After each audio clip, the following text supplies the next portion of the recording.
السلام عليكم متابعي الكرام، مرحبا بكم معايا في قناة عالم أمريتاج. أتمنى يا ربي تكونوا في أحسن الأحوال وبصحة جيدة. فيديو جديد اللي غنقدم فيه بريوش رولي اللي كيجي رائع، والسر ديال اللون ديالو بسم الله على بركة الله. أول حاجة عندنا ملعقة كبيرة ديال الخميرة الفورية، كنضيفو عليها بياض بيضة والصفر كنحتفظوا به، كاس إلا ربع من الحليب، كاس إلا ربع من السكر سنيدة. كنخلطوا المكونات مزيان،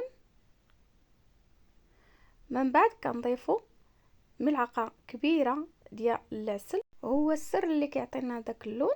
من بعد كنضيف ساشي ونصف من الخميره الخاصه بالحلويات.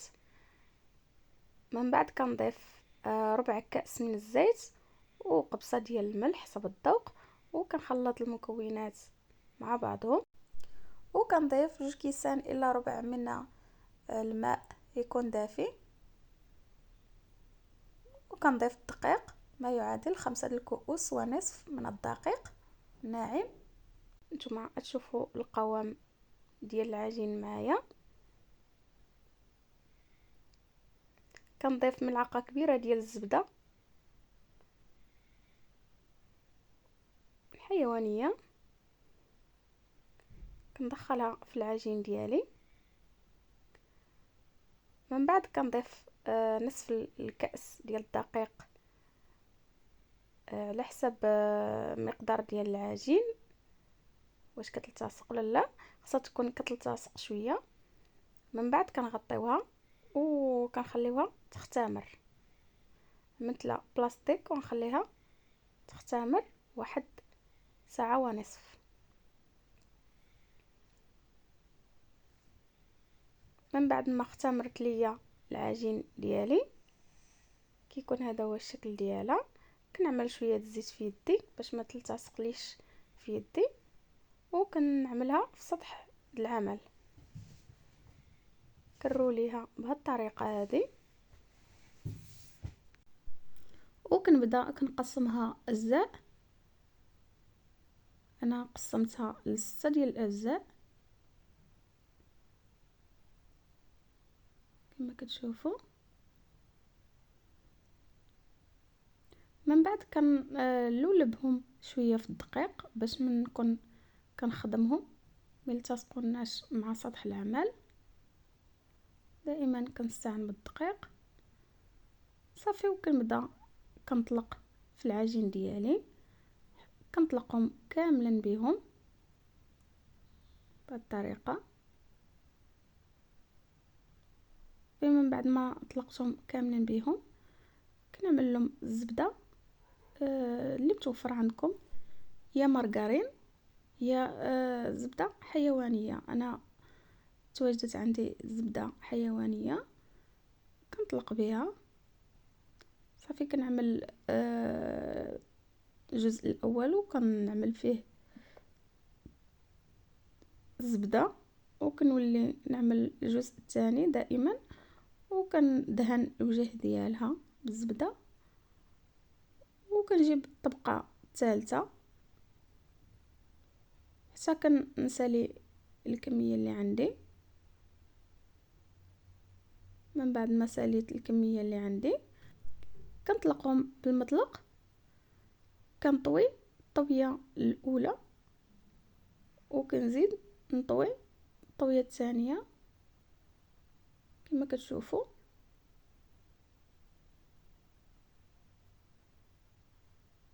استعنوا بالدقيق.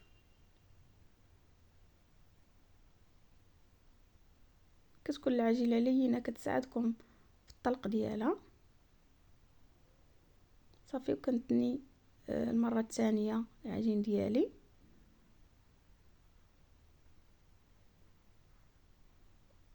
وكنطلق المره الثالثه. خليو السمك ديالها دائما يبقى سمك رقيق شويه.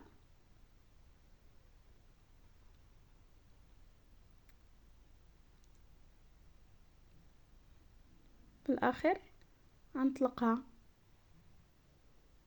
مزيان سطح العمل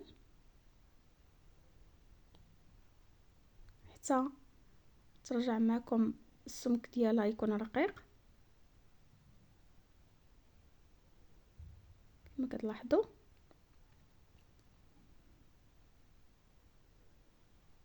من بعد ما غنطلقها كامله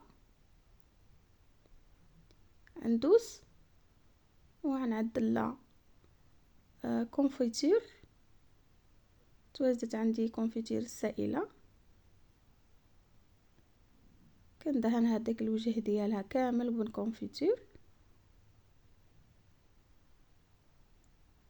وكنرش عليها حبيبات الشوكولا اللي حتى هما عملوا اي حاجه توفرت عندكم، يا الزبيب يا شوكولا مكسرات.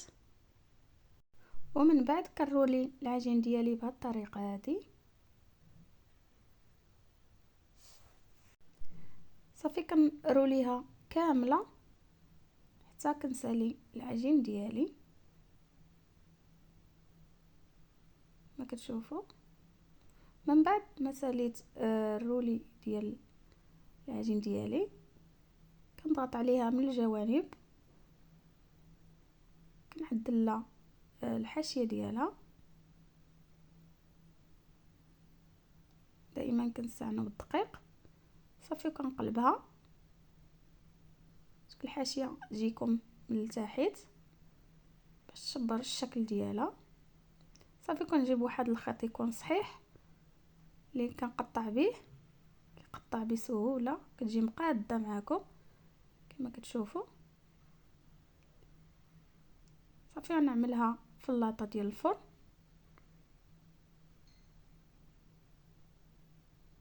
طريقه سهله.